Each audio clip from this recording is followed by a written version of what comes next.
Hello दोस्तों, तो आज की इस वीडियो में हम मल्टीबैगर स्टॉक सिलेक्शन करने का फॉर्मूला को सीखेंगे। इसमें 10 स्टेप आपको डिस्कस करूंगा जिसमें आप मल्टीबैगर स्टॉक्स को सिलेक्ट करके उसमें अच्छे रिटर्न बना सकते हैं। देखिए, मल्टीबैगर स्टॉक सिलेक्शन करने का मतलब ये नहीं कि आपका 10 गुना 50 गुना 100 गुना होगा, तभी 2-3 गुना अगर भी हो जाए तो भी अच्छा होता है। ऐसे जितने भी स्टॉक्स मैं आपके साथ डिस्कस करता हूँ 10 गुना 50 गुना 100 गुना होने की क्षमता रखते हैं।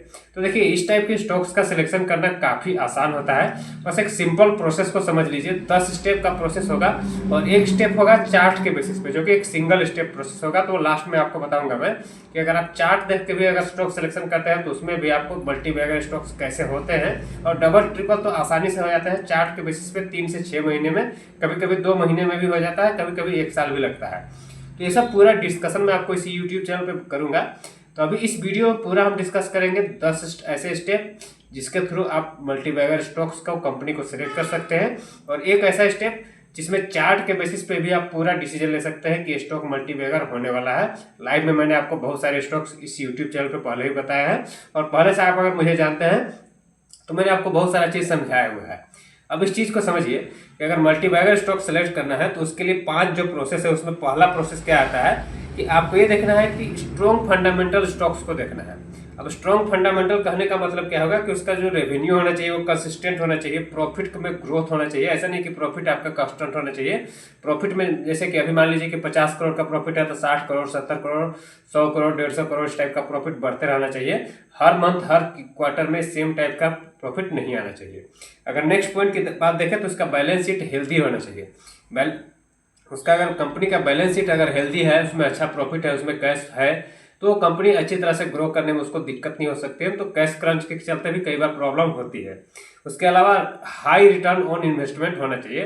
कैपिटल एम्प्लॉयड जो भी है वो हाई होना चाहिए। वो कैसे होगा उसके लिए भी देखिए, कैपिटल जो अभी कंपनी ने लगाया है उस पर क्या रिटर्न मिल रहा है। 20% मिल रहा है, 25% मिल रहा है, 5% मिल रहा है, 10% मिल रहा है, 50% मिल रहा है, किस टाइप का रिटर्न मिल रहा है, इस चीज को भी आपको समझना जरूरी होता है।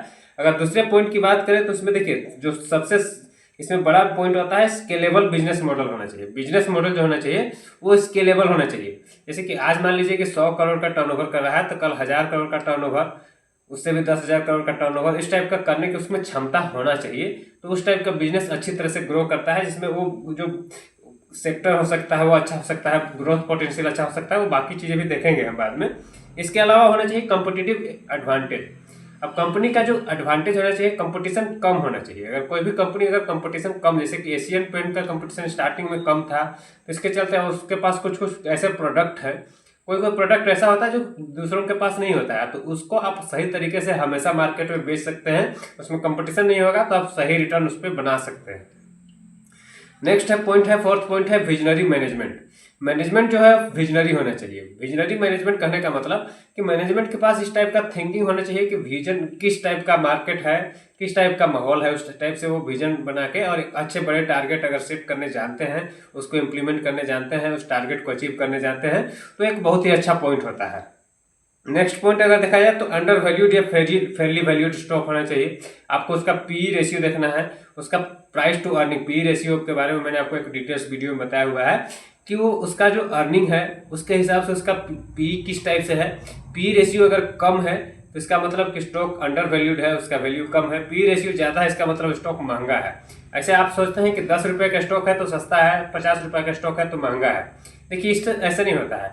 अगर 10 रुपए का स्टॉक का पी 5 है और 50 रुपए का स्टॉक का पी 2 है, तो इसका मतलब ये है, मैं एक एग्जांपल के लिए बता रहा हूँ, ऐसा होगा नहीं होगा उसका कहना मुश्किल है, लेकिन अगर 10 रुपए का स्टॉक का पी 5 है और 50 रुपए का स्टॉक का पी 2 है, तो 50 रुपए वाला स्टॉक सस्ता है, 10 रुपए वाला स्टॉक महंगा है। इसी टाइप से पी को कैलकुलेट किया जाता है। और अगर पी रेशियो कम है इसका मतलब ये है कि मार्केट में उसका वैल्यू जो है वो कम है, अभी उसका वैल्यू और बढ़ सकता है, इसलिए वो एक स्ट्रॉन्ग फंडामेंटल और एक अच्छा ग्रोथ वाला अगर कंपनी है तो उसका पी भी बढ़ेगा और उसका रेट भी बढ़ेगा, तो उसका वैल्यू कभी मतलब बहुत बढ़ सकता है। ठीक है। नेक्स्ट होता है कि आपका सेक्टर जो होना चाहिए और उसका टेलविंड क्या है। सेक्टर में क्या होता है कि हेडविंड और टेलविंड होता है। हेडविंड और टेलविंड के बारे में मैं आपको बताऊं तो अगर टेलविंड कहने का मतलब कि उसके सपोर्ट में हवा चल रहा है, यानी कि अगर सेक्टर अगर उस टाइप का सपोर्टिव है, सेक्टर में कुछ ऐसे परफॉर्मेंस हो रहे हैं जो कि कंपनी कम परफॉर्म कर रही है तभी सेक्टर का डिमांड अच्छा है, तो उसमें कंपनी अच्छी तरह से ग्रो कर जाती है, तो उस टाइप के स्टॉक्स मल्टीबैगर बन सकते हैं।